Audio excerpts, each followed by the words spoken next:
আপনার কাছে কি বিবাদমান লোকেদের খবর পৌঁছেছে?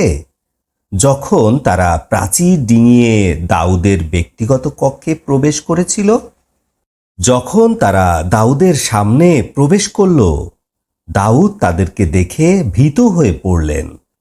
তারা বলল, ভয় পাবেন না, আমরা দুই বিবাদমান পক্ষ, আমাদের একে অপরের উপরে অবিচার করেছে।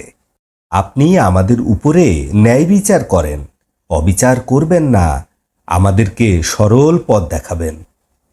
নিশ্চয় আমার ভাই, তার আছে ৯৯টা দুম্বি এবং আমার আছে একটা দুম্বি।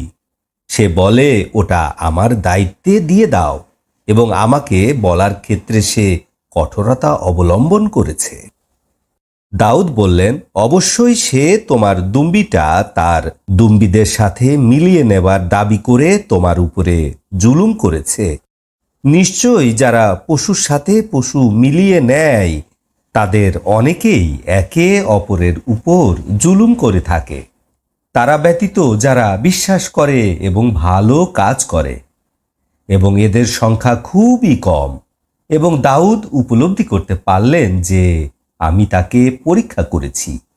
অতঃপর সে তার রবের কাছে ক্ষমা প্রার্থনা করলেন এবং সিজদায় লুটিয়ে পড়লেন এবং আল্লাহ অভিমুখী হলেন।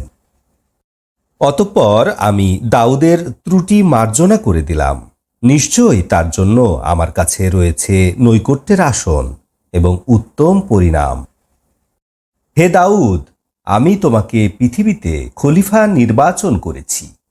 অতএব তুমি মানুষের মধ্যে ন্যায় বিচার করবে, খেয়াল খুশির অনুকরণ করবে না, কেননা উহা তোমাকে আল্লাহর পথ হতে বিচ্ছিন্ন করবে। নিশ্চয় যারা আল্লাহর রাস্তা ছেড়ে বিপদগামী হয়, তাদের জন্য রয়েছে কঠিন শাস্তি হিসাবের দিনকে ভুলে যাওয়ার কারণে। আকাশ, পৃথিবী এবং এতদ ভয়ের মাঝে যা কিছু আছে, আমি তা অনর্থক সৃষ্টি করিনি। অনর্থক সৃষ্টি করার ধারণা কাফিররা পোষণ করে। অবিশ্বাসীদের জন্য রয়েছে জাহান্নামের দুর্ভোগ। অথবা আমি কি যারা বিশ্বাস করে ভালো কাজ করে তাদেরকে বিপর্যয় সৃষ্টিকারীদের সমান গণ্য করব? অথবা মুত্তাকিনদেরকে অপরাধীদের সমান গণ্য করব? আপনার প্রতি আমি কল্যাণময় কিতাব অবতীর্ণ করেছি, যাতে উহার আয়াতগুলি সম্পর্কে মানুষেরা চিন্তা ভাবনা করতে পারে এবং জ্ঞানীরা উপদেশ গ্রহণ করতে পারে।